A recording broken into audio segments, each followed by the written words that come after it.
Hello students, welcome to La Excellence. APPSC Group 1 prelims results వచ్చాయి. Qualify అయిన వాళ్ళందరికీ కూడా congratulations and all the very best.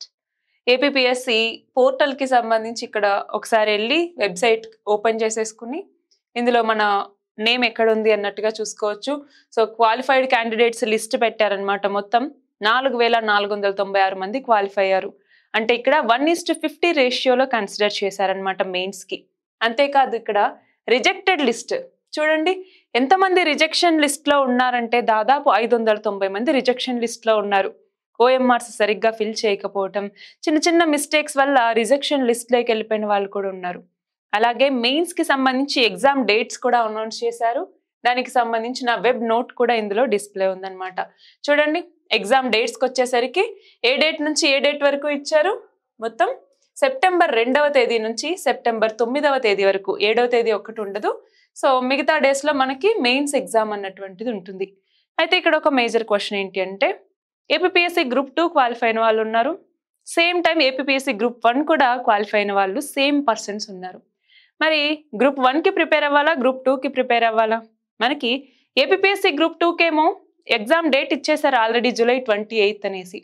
August 1 ఉంటుంది, సెప్టెంబర్లోకి వచ్చేసరికి ఏపీపీఎస్సీ గ్రూప్ 1 మెయిన్స్ ఉంటుంది. సో ఎలా ప్రిపేర్ అవ్వాలి ఈ రెండింటికి సైమల్టేనియస్గా అన్నటువంటిది కూడా ఒక క్వశ్చన్. అలాగే ఇంకా ఎక్కువ మంది స్టూడెంట్స్ ఏమడుగుతున్నారంటే, ఇప్పుడు మేము గ్రూప్ 1 సెలెక్ట్ చేసుకోవాలా, గ్రూప్ 2 సెలెక్ట్ చేసుకోవాలా, లేదు రెండింటికి కలిపి చదవాలి అంటే ఎలా చదవాలి? ఈ క్వశ్చన్స్ అన్ని అరైజ్ అవుతున్నటువంటి నేపథ్యంలో ఒక్కసారి చూడండి, ఏపీపీఎస్సీ గ్రూప్ 2కి గ్రూప్ 1కి కామన్ సిలబస్ చాలా ఉంది. సో ఫస్ట్ ఆఫ్ ఆల్ ఆ కామన్ సిలబస్ చూడండి.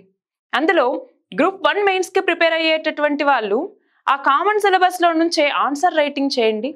గ్రూప్ 2కి ప్రిపేర్ అయ్యే వాళ్ళు అదే సిలబస్లోంచి క్వశ్చన్స్ ప్రాక్టీస్ చేయండి. సో సైమల్టేనియస్గా ఈ రెండు జరుగుతూ రావాలి.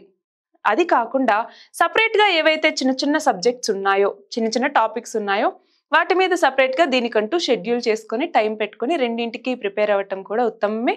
లేదు మాకు ఆబ్జెక్టివ్ టైప్ క్వశ్చన్స్లో అంత పట్టు లేదు, మేము మెయిన్స్ గ్రూప్ 1 మెయిన్స్ రాసుకుంటాము అంటే డిస్క్రిప్టివ్ టెస్ట్ రాసుకుంటాము అంటే దీనికి ప్రిపేర్ అవ్వండి, అది ఇంకా మీ చాయిస్ అన్నమాట. సో మనకి ఏదైతే బెనిఫిట్ ఇస్తుంది, ఏదైతే నేను స్ట్రాంగ్గా ఉన్నాను అనుకుంటున్నామో దాన్ని ప్రిపేర్ అవ్వటం అన్నటువంటిది ఉత్తమం. లేదు రెండూ ప్రిపేర్ అవ్వాలి, అవ్వలేదేమో అని కాకుండా ఒక స్ట్రాటజికల్గా ఒక షెడ్యూల్ వేసుకుని నీట్గా చదువుకుంటే కనుక రెండూ కూడా క్లియర్ చేసే అవకాశాలు ఉన్నాయి. సో దీనికి సంబంధించి మళ్ళీ ఒక సపరేట్ సెషన్ తీసుకుందామండి. ఎలాగ దీనికి సంబంధించి షెడ్యూల్ చేసుకోవాలి, ఎలా చదువుకోవాలి, రెండింటిని సైమల్టేనియస్గా ఎలా బ్యాలెన్స్ చేసుకోవాలి, ఏ సబ్జెక్ట్స్ని ఎలా చదువుకోవాలి అన్నటువంటిది మీ ప్రిఫరెన్స్ని బట్టి. ఫర్ ఎగ్జాంపుల్ కొంతమంది పాలిటీలో స్ట్రాంగ్ ఉంటారు, కొంతమంది ఎకానమీలో స్ట్రాంగ్ ఉంటారు. సో ఆ టాపిక్స్ని బట్టి వాటికి కొన్నిసార్లు షెడ్యూల్ వేసినప్పుడు ఎక్కువ టైం ఇవ్వచ్చు, తక్కువ టైం ఇవ్వచ్చు. సో మీకంటూ మీరు ఒక షెడ్యూల్ ప్రిపేర్ చేసుకోండి. అలాగే నేను కూడా ఒక షెడ్యూల్ ఇస్తాను, దాని ప్రకారం ఏది బాగుంది అనుకుంటే దానికి కన్వీనియంట్గా మీ షెడ్యూల్ వేసుకుని ప్రిపేర్ అవుదురు కానీ.